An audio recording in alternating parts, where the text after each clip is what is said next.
Last but not least, politicians are known to excel at exhorting others to have courage.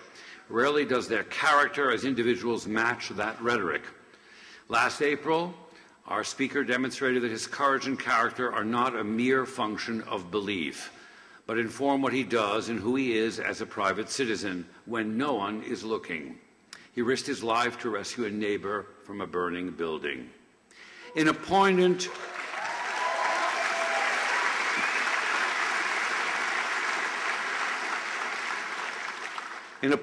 tribute to historic symmetries, it is an honor to ask you to join me on the 50th anniversary of a barred commencement at which Martin Luther King was the commencement speaker, to welcome Mayor Cory Booker of Newark as the 2012 commencement speaker.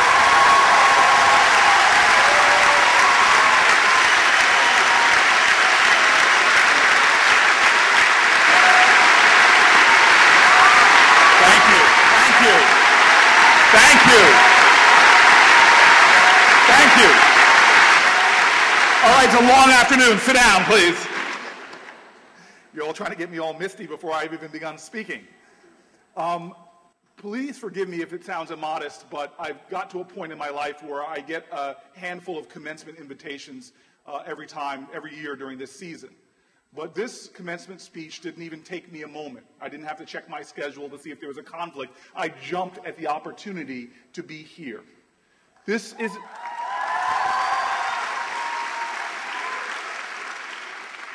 is an institution that not only stands for something through its proclamation, but it stands for something by what it does every single day, not just for the students who are here, but for others.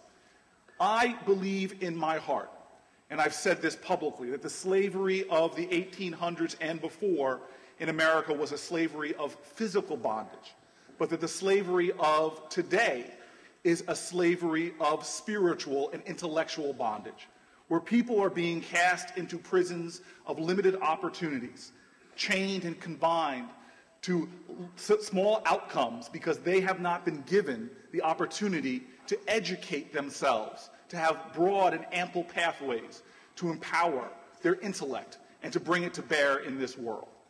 This is a university that stands for those values, not just with the students we see here, but in communities like mine.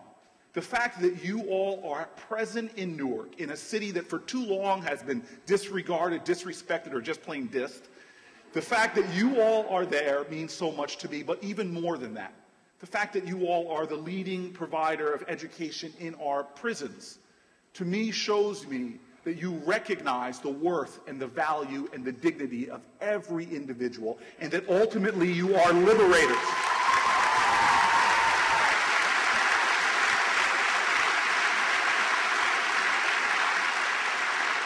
And so let me begin just saying thank you for including me. Thank you for having me here on what is one of your more precious days of your life. I want to thank the trustees who are the caretakers of this university, whose stewardship makes days like this possible. I want to thank the faculty and staff who have not just mastered their subjects, but shown some of the deeper, more admirable traits of humanity in their caring and their compassion and their support and the discipline that they have brought to their students. I want to thank those people who often do not get thanked, the faces that are often first forgotten, the people who without work we would not be here today. Those are the secretaries and the assistants. Those are the people that prepare the food and serve it. Those are the people that clean the floors and clean the bathrooms. Those are the people that mow the grass and keep the grounds.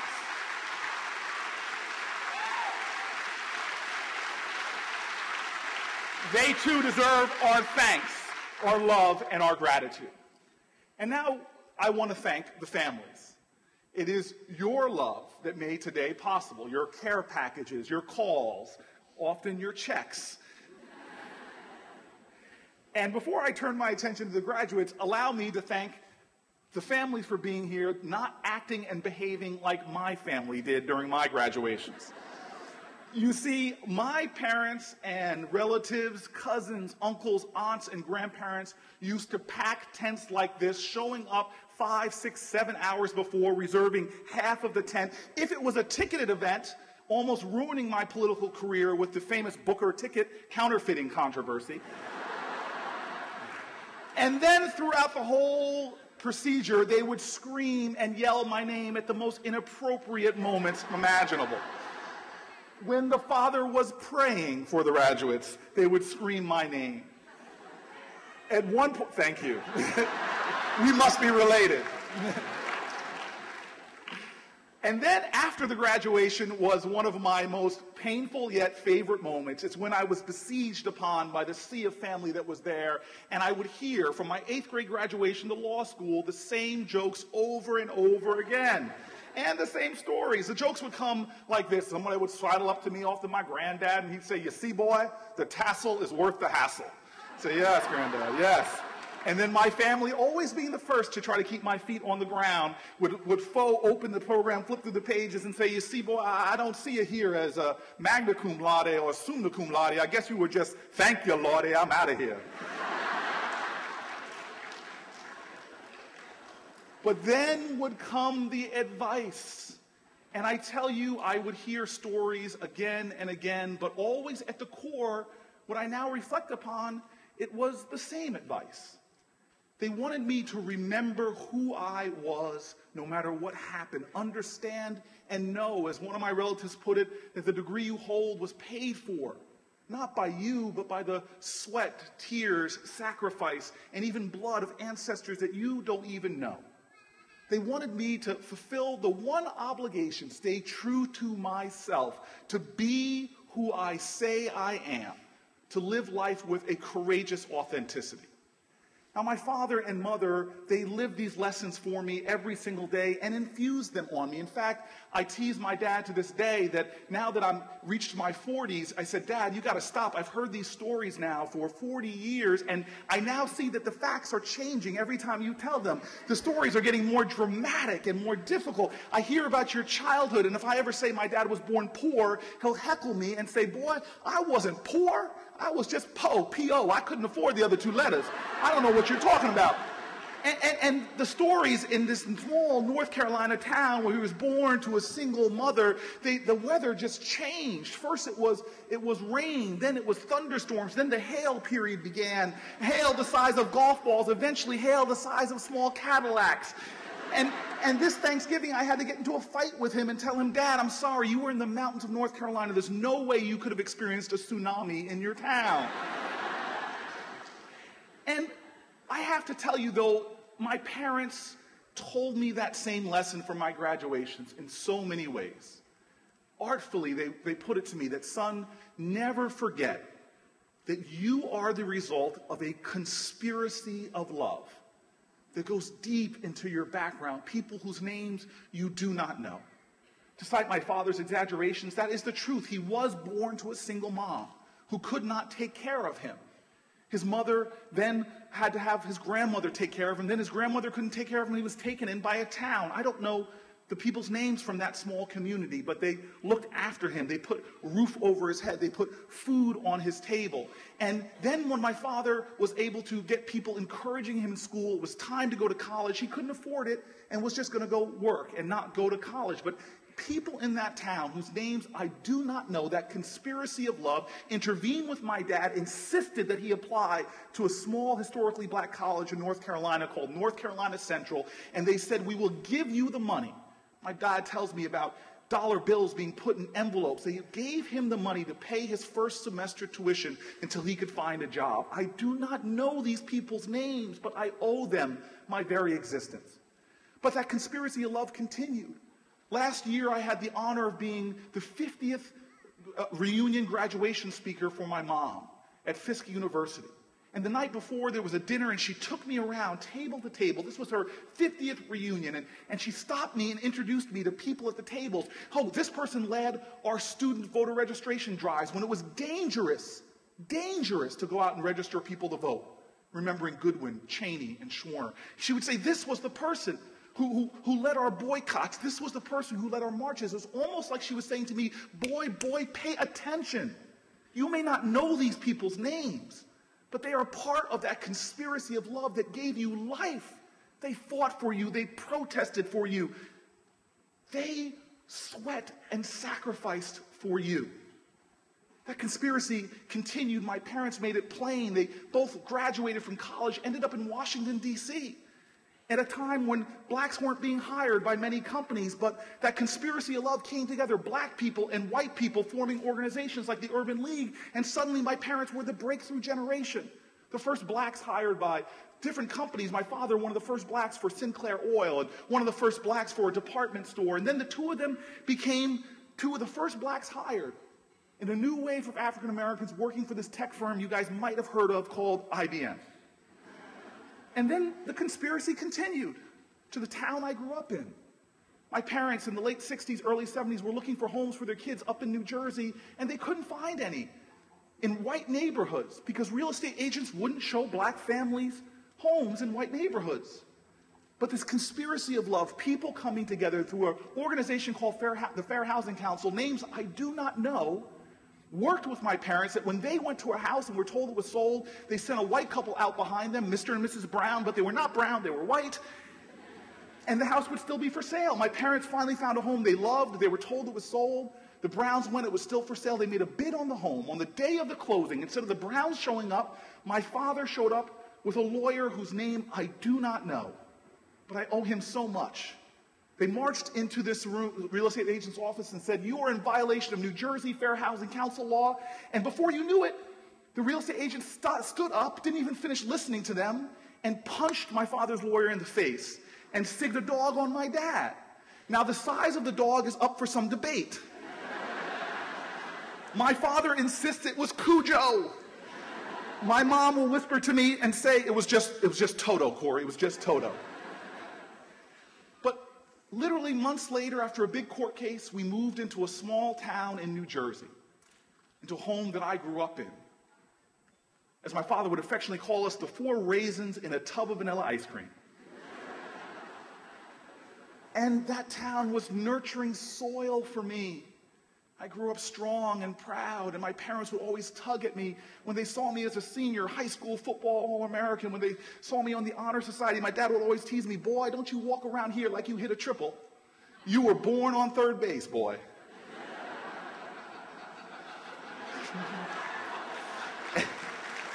And they would get serious.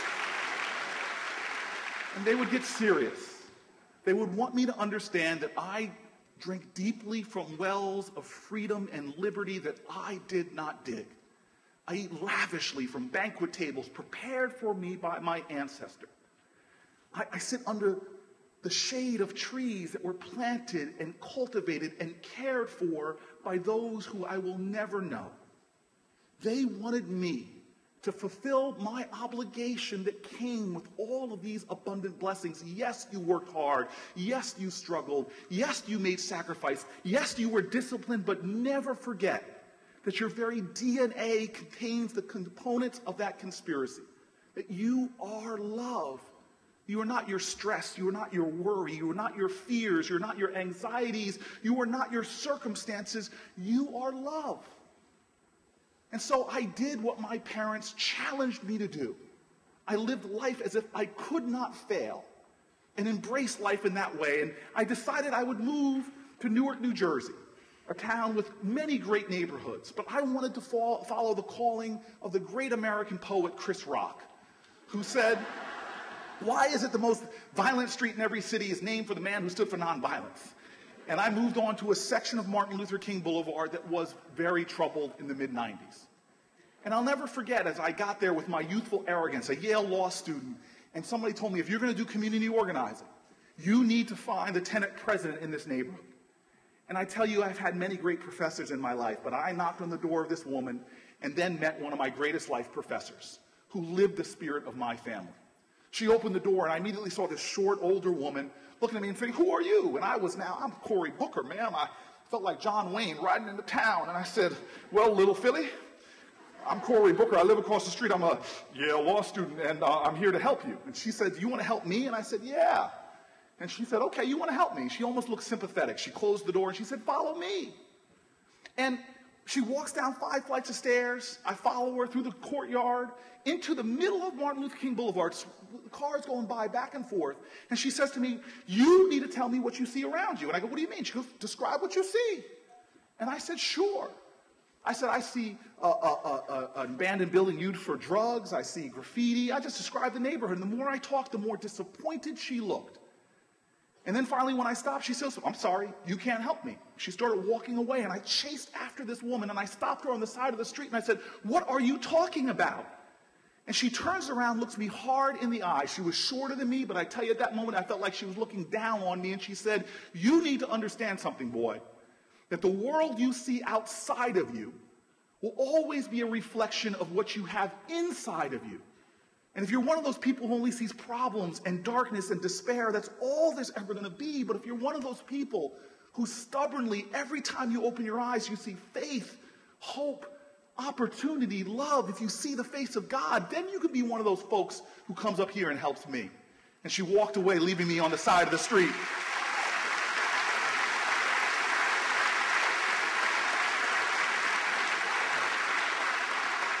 And all I could do was scratch my head and think to myself, "Okay, grasshopper, thus endeth the lesson." I went back and started working with Miss Jones, and I started seeing a world of women who care about that community, who fought to keep people in their apartments, who fought to take care of kids, who were always around this kitchen table strategizing like the conspiracy of love my parents told me about. You see, graduates, this to me is the hardest lesson I'm relearning over and over and over again, that the circumstances don't matter. That, in fact, my very perspective of the world says less about the world than it actually says about me. And my challenge in life, every day and every moment that I get, is just to tell my truth to the world, to infuse in every moment my spirit, my authenticity, my courage. And in fact, life is not about the big challenge, the big election, the big fight, the big job. No, to me, the most important things in life are the small moments. And in fact, the biggest thing you can do in any given day is a small act of kindness. Just showing this world consistently, indefatigably, showing this world who you are at your core.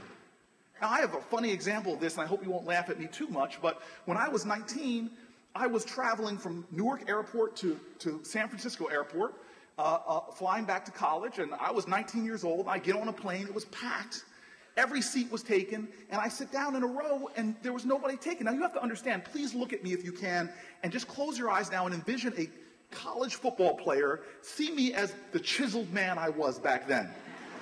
Now I'm no longer chiseled, I just jiggle, but please work with me here for a second. And as the door to the plane closed and I had 3 seats open, all these uncomfortable people packed in sardines, pushing each other, shoving each other, I immediately thought the obvious thing. God must love me more than he loves these other people. And I sat back there stretching out, putting my chiseled arms out wide and spreading my legs and pushing my stuff over. And I am a religious guy, so I started singing, "Yes, Jesus loves me."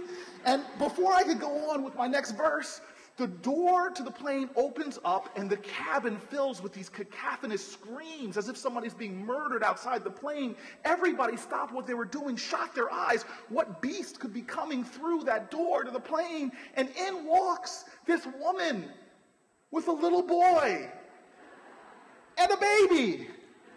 And this baby was crying as if it was a nuclear-powered speaker, and he came closer to me, and immediately everybody stopped looking at that woman and the baby and just turned their heads slowly and looked at me.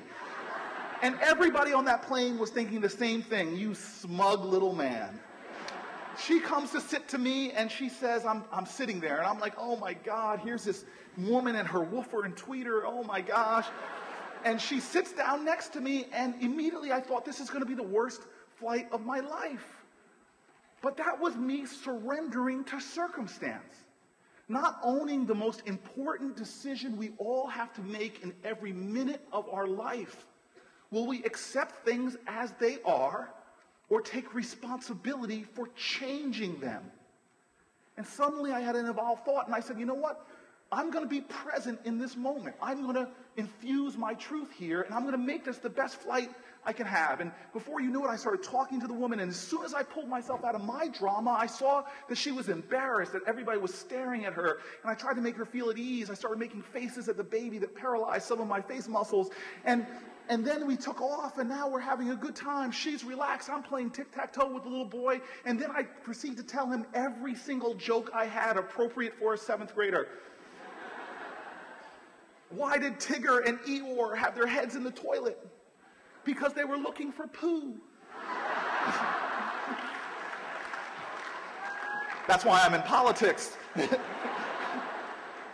It was the quickest flight I'd ever taken. I land in California, and we exchange addresses. We say we're going to keep in touch, but we don't keep in touch.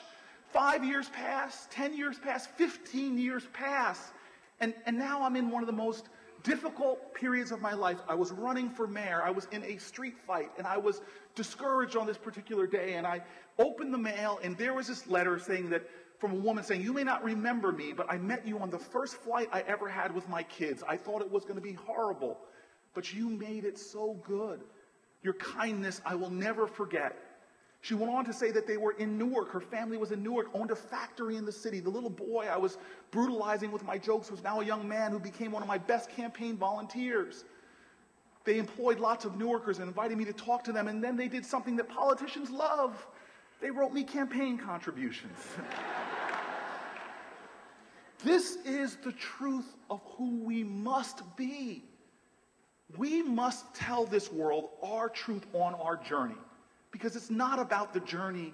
It's not about where you're going. It's about the now and this moment. And every moment, whatever you encounter is for your good. I tell people always that you should love those who hate you. Or as I say often, let your haters not be your deflators, but your motivators. Let their fire take you higher, and let their lies fuel your rise. I tell people along their journey to make sure in the very moment that you're in, that you take risks, that you take chances. I believe in my heart of hearts that it is better to have your ship sunk at sea than have it rot in the harbor.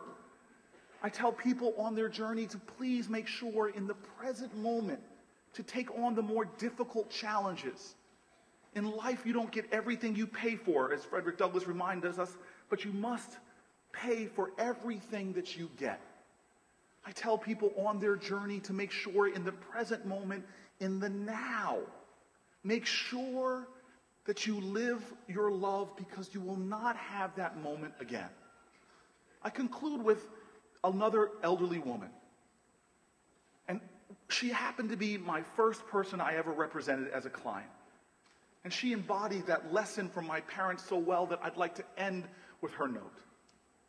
You see, I changed some of the facts out of respect for the family, but I met her at a public housing project in New Haven, Connecticut. She was being evicted from her home because she had a 19-year-old nephew that was looking after her because she would fall into seizures and need somebody there, but her 19-year-old nephew was caught with a lot of drugs.